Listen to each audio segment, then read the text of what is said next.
We've got a good breakdown on the week that it has been, the numbers as they are, and what we might see on September 9th. And there's nobody better around to be able to handle that conversation with me than Joe Fleming, who is responsible for all the data on these exclusive WPRI and Providence Journal polls. So I'm going to skip the rundown specifically this evening. You're seeing this program on Friday night. We actually recorded this yesterday. We had football yesterday. That's why you missed me. Did you miss me? I didn't miss me. I'd rather see the Giants and because I'm a Giant fan, and the Patriots, you know. So that's not full. Fleming's having a heart attack up here. That's full disclosure. That's old news around here. But so here, let me fake the rundown by going to this camera, which is a mandatory protocol here. Otherwise, everyone gets all flummoxed. But Rox never gets flummoxed. We're going to talk about polls. We're going to recap the debate that was really fascinating, I think, from the PPAC, the Democratic one, and then we'll talk about the unpollables, the ones who are out there in a mystery. Everyone's got a guess as to how that's going to go. Here's the number that everyone is talking about, of course, and who leads in the Democratic primary for governor. 32% for Gina Raimondo, 27% for for Angel DeVeris, and Clay Pell jumping up to 26%. So we'll go slowly, sort of, but quickly, because we got a lot of stuff. Joe, how are you? Good. You know I'm a Good. Giant fan. I know you are. are. I know you are. I mean, but I'm a Patriots fan. Yeah, there's so well, you know, that's okay. You know, if the Giants aren't in it, then then I'm okay. When you spend this much time in New England, that's what right. happens to you. Overall, before we get into the data, how you feel about the season? I think 2014 has been one of the strangest political years I've experienced. It has been. I think it's been a little quieter in some ways than we've seen. It's been a strange year, but I don't see the excitement with the general public at this point going into the Democratic primary. Maybe we'll see that come November, but it seems to be kind of a quiet type interest in the primary up to now. But it has been strange with the candidates in and out. A lot of strange things have happened so far. Quiet is an interesting word. I know what you're saying. I don't know that I don't know if I'd call it quiet myself, but because of what I do, and I'm sure Right. because of what you do, people are constantly asking about what Yes. the pulse is. But when people ask me about it, they ask me about it with not much preconceived notion or pretense. In other words, it's kind of like this obligatory curiosity. And then when you tell them, well, Gina, don't bet against her, Right. they say, yeah, I guess it'd be Gina. But if I say, you know, Pell's coming like a freight train and don't be surprised, they have a visceral reaction to that. But there's a tentativeness amongst the electorate about this. There's not a lot of stellar support for anybody. No, none of the three Democratic candidates have really caught on where they're pulling away, getting large blocks of voters. They're all around under 30% basically. This is the first time Gina's been over 30% in our polling. So, I mean, there's not a lot of excitement for any of the three candidates at this point, it seems. And people say, well, yeah, probably Gina's going to win. When we ask that question later in the poll, who do you think is going to win? Like 39% say Gina. Right. And people seem surprised with Clay Pell. But again, you spend $1 million on media, it gives you a good chance to build your image up and get rid of the Prius. All right, so let's go. Well, since you just talked about the Prius, I don't think it's lowest common denominator to push him on that. You know, Tim and Ted and Ed decided not to bring it up in the debate. Fine. Yep. But neither one of the other candidates did either. No. It's almost as if there's this kind of nursing of Clay Pell's weird aspects that becomes politically incorrect, worryable. You know what I mean? I know what you mean, but I think it's more, everyone feels the Prius is in the past. That was in the month of May and April. Yeah, but and it's not relevant now. Only because the question stopped, he kind of reversed, and then he loaded up with advertising to change the message. Yep. They definitely put it in the past, but I don't think he ever answered the question is how the hell he lost his wife's car. No, he did not. But the thing to keep in mind, up until about a week and a half ago when this poll came out, no one knew publicly where Clay Pell was. Our last poll had him at 12%. And if you're at 12%, you don't pay attention to that person. You're more concerned with the person in front of you. So if you're Angel and Gina, you were concerned with each other. And, okay, Clay's there, let Clay do his thing. Well, he did his thing. He invested a lot of money in the media. As I say, he spent $1 million to put the Prius behind him. And now I think the other candidates feel it's not an issue to deal with. They'd rather talk about Clay's experience than the Prius. All right. Well, we'll talk more about the governor's race because we're going to look at the actual debate itself. We have a couple other graphics, though, regarding the Democratic governor's race that we've got here, including the idea of where they've come from, right? Where they were and where they've come from. The poll difference is what we call this graphic. And I guess the number there that's most demonstrative is that Clay Pell back in May was at 12 and is at 26%. Right. So all that advertising has certainly made that happen. The degree of support is the next one. This is a significant number. The Gina's followers seem to be the most steady. In May, she had 45% rock solid support. Angel back in May had 33% rock solid, and Clay had 38%. So they've all gained, but Gina's support got more solid than the other two. Here's the number that I think is most intriguing as to the chance for an upset, and that is the who do you think will win thing. Very interesting question that you guys came up with. A different kind of question, I think. Okay, so while 32% of this same crowd polled will vote for Gina, another 7% think she's going to win. Angel loses a couple of points on the I'll vote for him, but do I think he'll win? But what's interesting is half the people who vote for Clay Pell actually think he's going to win. What did you make of that? Well, it says to me that there's people out there who are going to vote for Clay, but they really don't believe he can win this race. They would like to see him win, but in their hearts they're saying he's probably not going to win. But he's the type of person I want to see as the governor. But here's the thing, Joe. I think that number works well for him in this sense.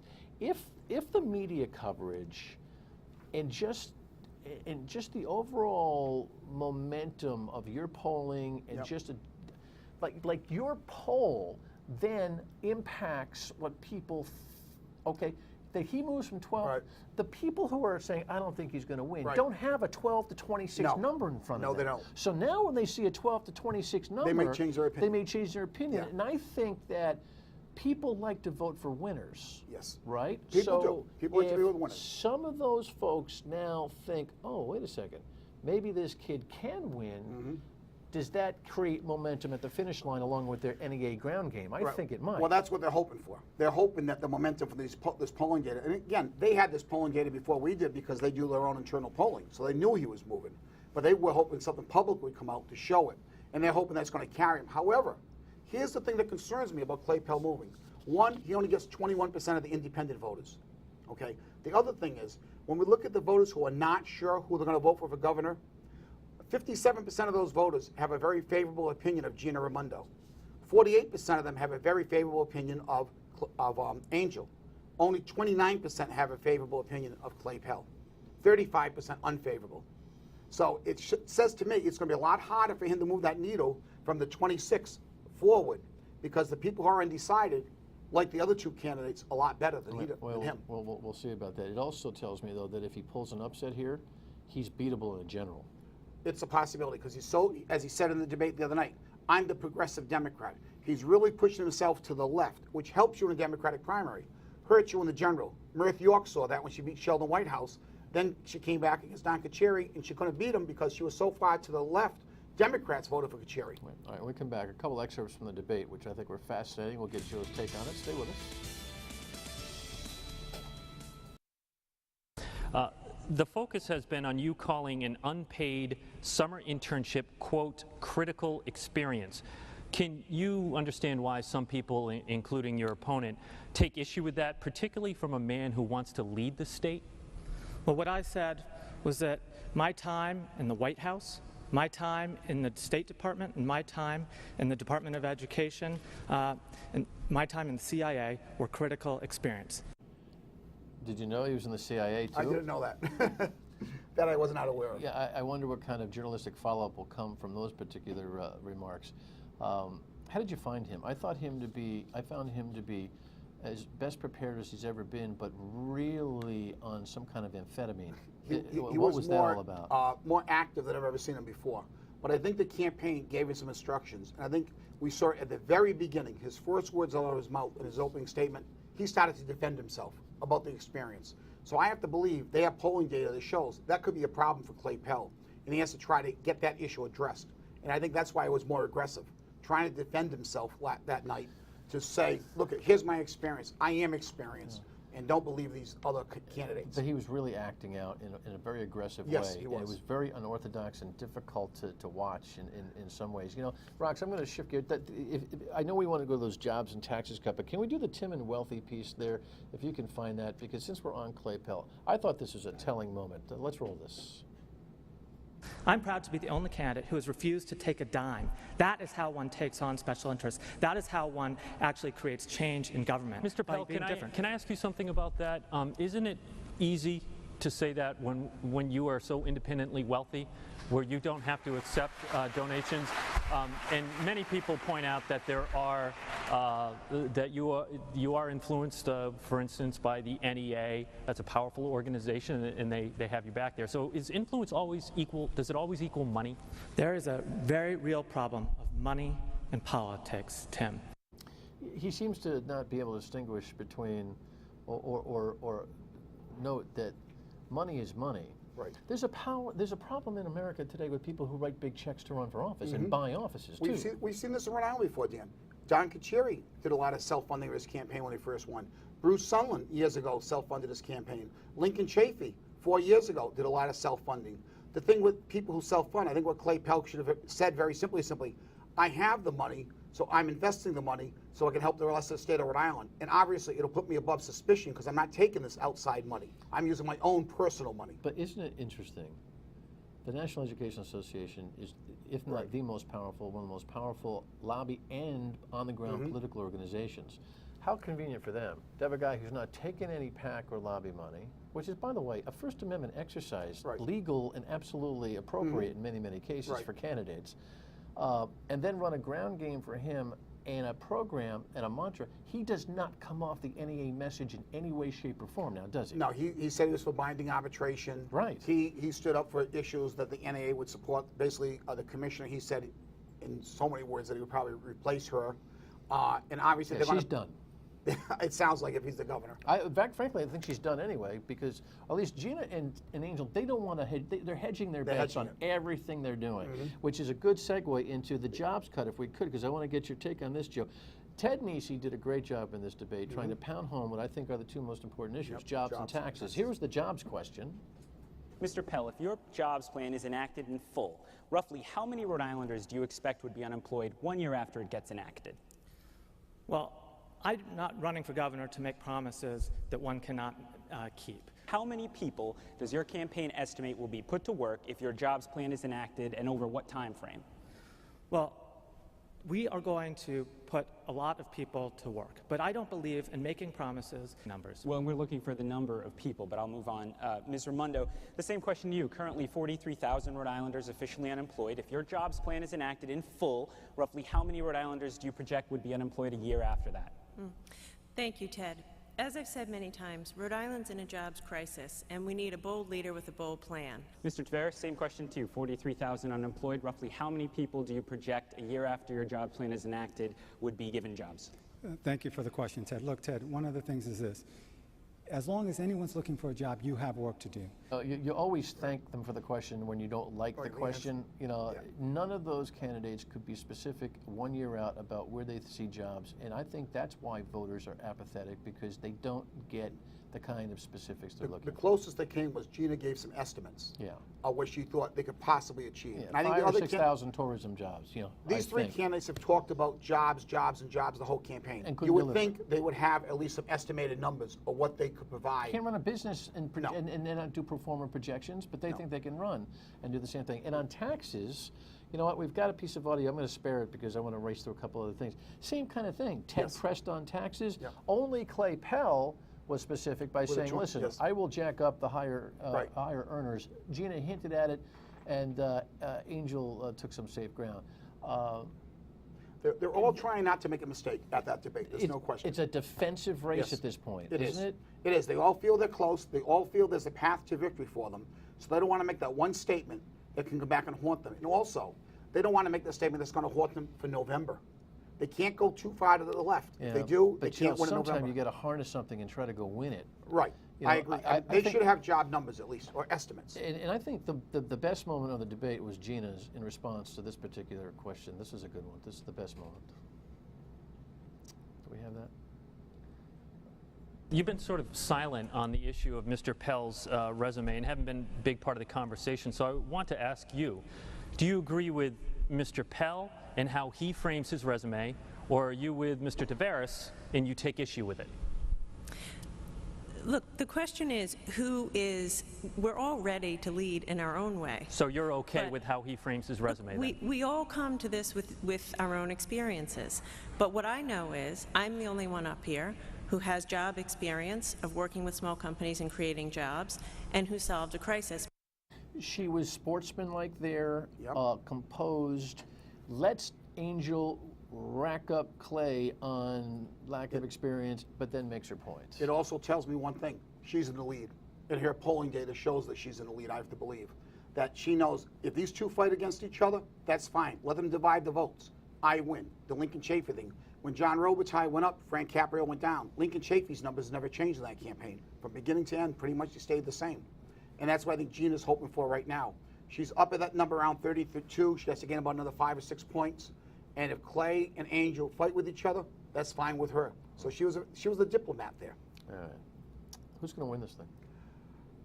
I would say right now that she has an advantage, but I think any of the three of them, depending on the turnout, in a Democratic primary, Dan, turnout means a lot. If the turnout's 80,000 and Angel can get big turnouts in Providence, Pawtucket, Central Falls, Woonsocket, that can help them a lot. I think as the turnout gets bigger, that tends to help Gina. The more independent she gets into the race. All right. When we come back, we'll take a peek at some of the other races real quick. And those other guys, the Republicans, the unpollable ones. Stay with us. Welcome back, Game with pollster Joe Fleming. Fascinating conversation. I could do this all night with Joe. Seriously, it's good sport, good fun. Taking a look at some of the other races on the Democratic side before we talk about the unpollables, the Republicans, the Democratic Lieutenant Governor's race, pretty wide open at 50%. Dan McKee, disclosure, he's a friend of mine and my mayor, and I know you've done some work for him. Yes, in the I past, have. right? So Yes. full disclosure, he's 10 points behind Ralph Mollis. That is incumbency from his position as Secretary of State, right? Here's the thing with this race. Up until this past week, none of them been on TV. I think Dan McKee just did a small buy on TV. So that's why the undecided is so big right here. None of them are that known. Ralph Mollis, you're right, gets the bump from being the incumbent.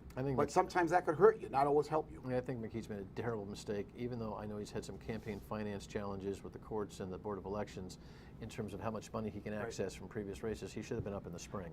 You got to introduce yourself. I think if Dan McKee had the money, he probably would have been. Lieutenant Governor is a very difficult office to raise money for. Yeah. So as a result of it, you only have so many dollars, and you got to try to use them where you think's the best use of them. We'll see what kind of 10-day sprint he can pull off. Yep. In the treasurer's race, this is the one that's got everyone a little bit like, what?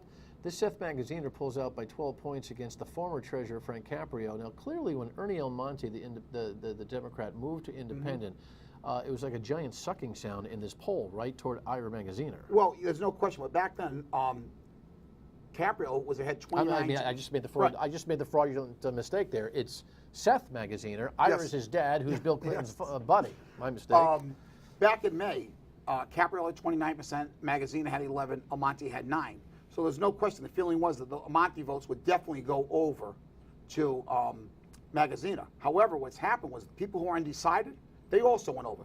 Frank Caprio's number did not basically move. It went up like 2% from the last poll. He got hurt by his brother's No mess, question. right? I think there's no question about that. The beach concession contract problem that has David Caprio resigning his chairmanship as the Democratic chairman, and which is now under scrutiny by the state police, certainly it de facto hurt the brother. And people always say Rhode Islanders are angry, they want to take it out on somebody. All at once was here was somebody could take it out on. You saw the stories in the paper, on the radio, on the TV about David Caprio, and now you see Frank Caprio, his brother, and what do? You take it out on him. And I think that's what we're seeing in this race right now. And then Bill Clinton comes in the other day for him also. So these numbers are pre the former president's Absolutely. visit. Is there any way Frank Caprio makes a recovery in this race? I can't see how. I mean, right now he's going in the wrong direction. I mean, in politics, we know you never say, you don't know what's going to happen in the last 10 days if some scandal comes out or something. But these numbers are trending away from Frank Caprio, not towards Frank Caprio. This guy Magaziner, though, is going to have a tough fight with Ernie Almonte. Ernie can write a check and might just do it. Being an independent's hard, though. But I think Almonte's the most qualified guy for the job he is seeking in this entire statewide race. He may be the most qualified, but can he write a check big enough to get himself known around the state? He wasn't that well known in the last survey. He was only at 9% of the vote.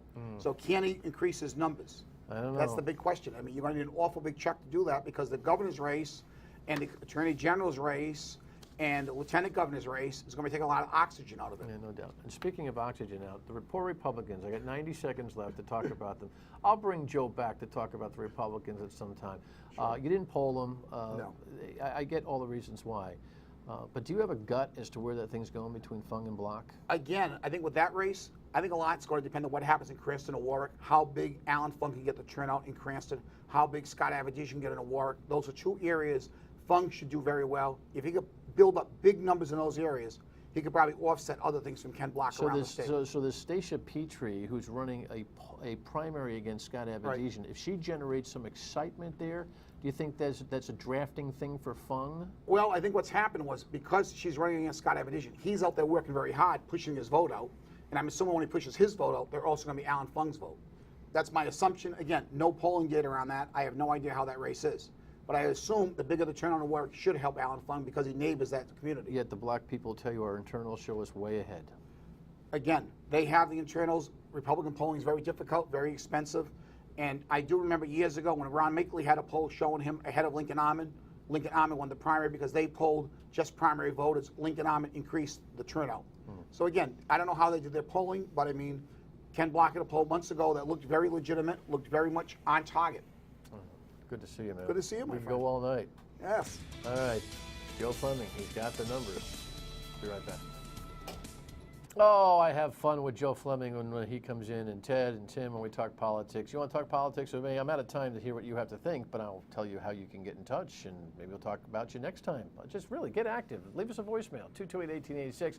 Email me or Facebook or tweet at me, and we'll do that. You have a great weekend.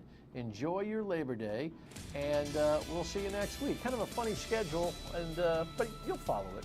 I swear, we'll be back next week.